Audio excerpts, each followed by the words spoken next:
بسم اللہ الرحمن الرحیم۔ السلام علیکم۔ ہر صبح کی طرح اس صبح بھی جب سمی بیدار ہوئی تو اٹھ کر سیدھا غسل خانے میں چلی گئی۔ وہاں سے فارغ ہونے کے بعد اس نے نماز پڑھی اور پھر باورچی خانے چلی گئی۔ وہاں اس کی ساس کچن کے کاموں میں مصروف تھی اور اس نے ان کا ہاتھ بٹانا شروع کر دیا۔ اسی دوران اس کے موبائل نے بجنا شروع کر دیا تو وہ دوڑتی ہوئی اپنے کمرے میں چلی گئی۔ اس کا موبائل ایک میز پر پڑا ہوا تھا۔ دوستین کی کال تھی۔ دوستین سمی کا شوہر تھا۔ وہ پچھلے 2 سالوں سے امارات میں تھا۔ وہ اس مرتبہ جب چھٹیوں پر آیا تھا تو انہوں نے شادی کر لی تھی۔ 2 مہینوں کے اندر اس کی چھٹیاں ختم ہوئیں تو وہ پھر امارات چلا گیا۔ ان 2 مہینوں میں سمی اور دوستین کے درمیان کافی اچھی انڈرسٹینڈنگ ہوئی۔ وہ ایک دوسرے کے بہت قریب آ گئے۔ وہ ایک دوسرے کے لیے دیوانے بن چکے تھے اور اسی دیوانے پن میں وہ ایک دوسرے کے لیے تڑپ رہے تھے۔ لیکن کیا کیا جاتا جب جدائی ان دونوں کے نصیب میں تھی، کیونکہ دوستین ایک مرد تھا اور مرد کا کام ہوتا ہے کمانا۔ جب اسے اپنے ملک میں کمائی کا کوئی ذریعہ نہ ملے تو مجبوری میں اسے اپنے وطن سے دور کہیں دوسرے ملک جانا پڑتا ہے۔ اوروں کی طرح وہ بھی اپنے وطن سے دور کمانے کے لیے چلا گیا۔ ہیلو سمی، کیسی ہو تم؟ الحمدللہ، اللہ کا شکر، میں ٹھیک ہوں۔ آپ سنائیں، آپ کیسے ہیں؟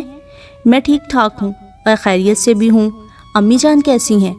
امی جان بہت اچھی ہیں، اس وقت وہ کچن میں ہیں۔ اچھا ٹھیک ہے جان، ایک بات بتاؤں؟ ہاں بتاؤ۔ ایسے نہیں تو پھر کیسے؟ مجھے لگتا ہے کوئی بات نہیں ہے، آپ ایسے ہی کر رہی ہیں۔ نہیں بابا، بات ہے، سچ میں کوئی بات ہے۔ اگر میں تمہیں بتا دوں تمہاری تو خوشی کے مارے باچھیں کھل جائیں۔ دوستین میری جان، بتاؤ نا، کیا بات ہے؟ دیکھو، اگر مجھے بتاؤ گے تو سننے کے بعد میں تمہاری خواہش ضرور پورا کروں گی۔ وعدہ؟ پکا وعدہ؟ سمی، بات یہ ہے کہ آج شام میری فلائٹ ہے اور میں وطن واپس آ رہا ہوں۔ سچ؟ مذاق تو نہیں کر رہے آپ؟ نہیں تو، میں مذاق نہیں کر رہا ہوں، میں آج شام کو آ رہا ہوں۔ کل تو آپ نے فون کیا تھا مگر آپ نے ایسی کوئی بات نہیں کی، مگر آج کیسے آنے کی بات کر رہے ہو؟ سب ٹھیک ہے نا؟ سب کچھ ٹھیک ہے۔ ویسے تو میں 1 ہفتے سے آنے کی تیاری کر رہا تھا، کل تو میں نے ساری شاپنگ بھی مکمل کر لی ہے۔ تو تم نے مجھے بتایا کیوں نہیں؟ میں سچ میں تم سے ناراض ہوں۔ نہیں سمی میری جان، میں نے تمہیں اس لیے نہیں بتایا کیونکہ میں تمہیں سرپرائز دینا چاہتا تھا۔ بتاؤ پھر کیسا لگا میرا سرپرائز؟ تو پھر ٹھیک ہے، آپ آ جائیں، میں بھی آپ کو ایک سرپرائز دوں گی۔ کیسا سرپرائز؟ اگر میں ابھی بتاؤں تو سرپرائز کیسے رہے گا؟ اچھا، اللہ حافظ، میں اب فون رکھتا ہوں۔ اوکے، اللہ حافظ۔ جب سمی نے فون پر بات ختم کی تو دوڑتی ہوئی اپنی ساس کے پاس چلی گئی اور اس کو دوستین کے آنے کی خبر سنا دی۔ جب دوستین کی ماں نے یہ خبر سنی تو وہ بہت خوش ہوئیں۔ دوستین کی ماں بانو ایک بہت ہی خوش مزاج خاتون تھی۔ وہ اپنے محلے میں سب کے دلوں پر راج کرتی تھی اور سب اس کی بہت عزت کرتے تھے۔ دوستین ان کا اکلوتا بیٹا تھا۔ ان کی 2 اور بیٹیاں تھیں جو شادی کے بعد اپنے اپنے گھروں کی ہو گئی تھی۔ وہاں وہ خوشحال زندگی گزار رہی تھی۔ دوستین اور اس کی بہنوں کا بچپن بہت اچھا گزرا تھا۔ ان کے والد سرکاری ملازم تھے۔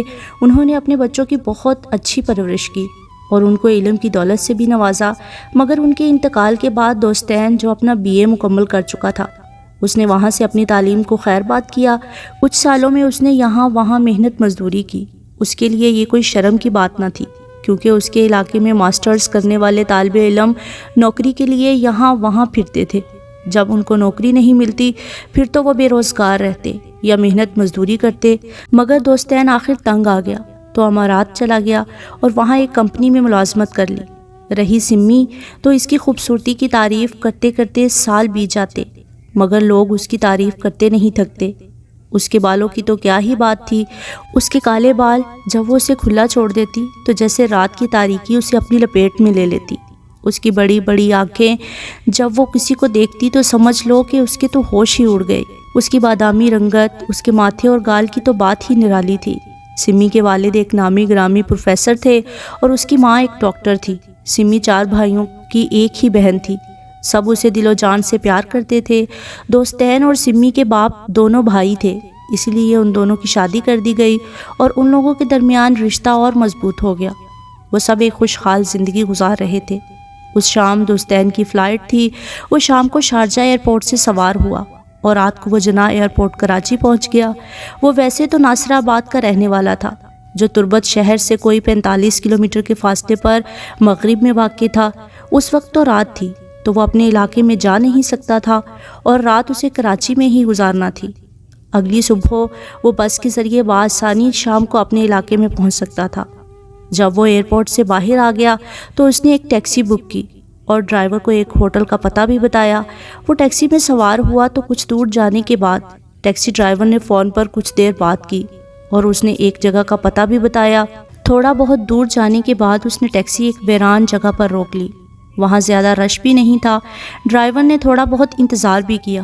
جب دوستین نے وجہ پوچھی تو اس نے کہا وہ اپنے بھائی کا انتظار کر رہا ہے، وہ کچھ چیزیں ان کے حوالے کرے گا کیونکہ اسے واپس آنے میں دیر ہوگی۔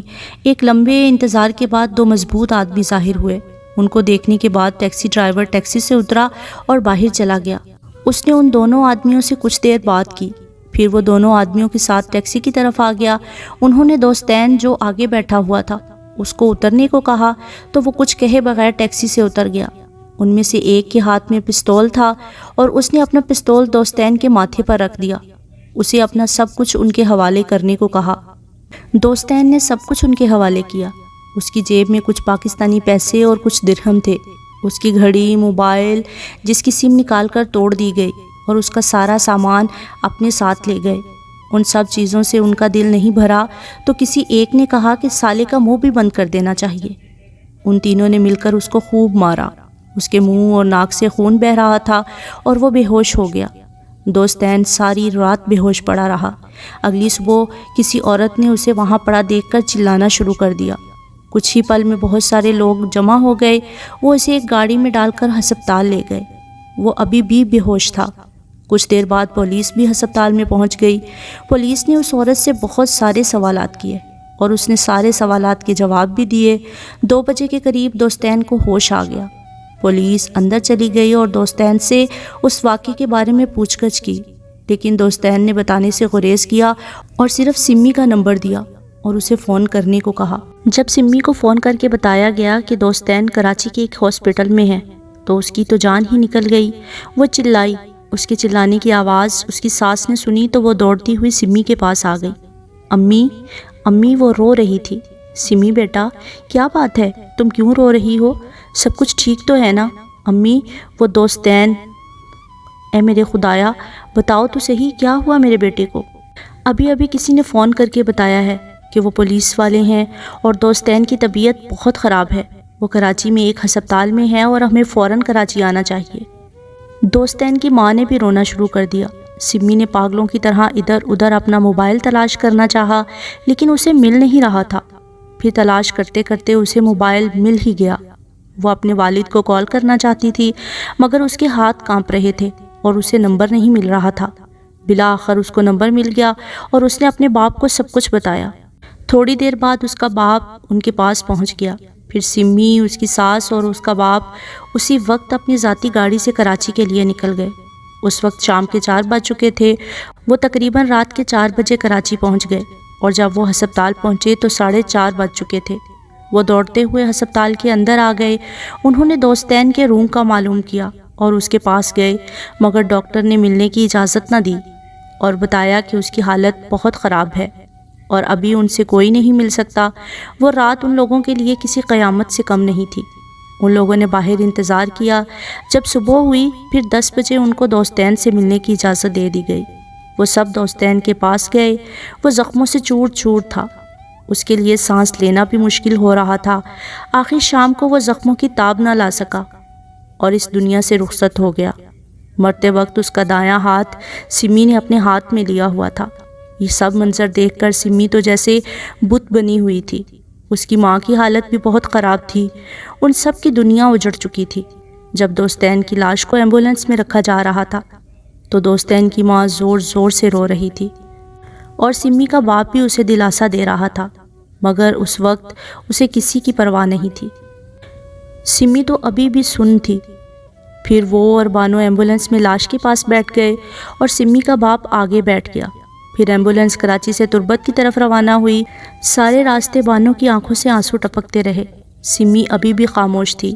اگلی صبح ایمبولینس دوستین کے علاقے میں پہنچ گئی اور شام کو دوستین کو دفن کر دیا گیا۔ اس کے بعد سمی اپنے حواسوں میں آ گئی اور اسے سب کچھ یاد آ گیا۔ اس وقت اس کی پاگلوں کی سی کیفیت تھی، وہ کسی سے سنبھل نہ سکی۔ وقت جیسا بھی ہو گزر جاتا ہے، سمی اور اس کے خاندان کی زندگی بھی گزر رہی تھی، مگر وہ دوستین کے بچھڑنے کا غم ہر پل ان سب کو رلاتا تھا۔ بہت افسوس ہوتا ہے کہ کتنے بے رحم ہوتے ہیں وہ لوگ جو چند پیسوں کے لیے ہنستے بستے گھروں کو اجاڑ دیتے ہیں۔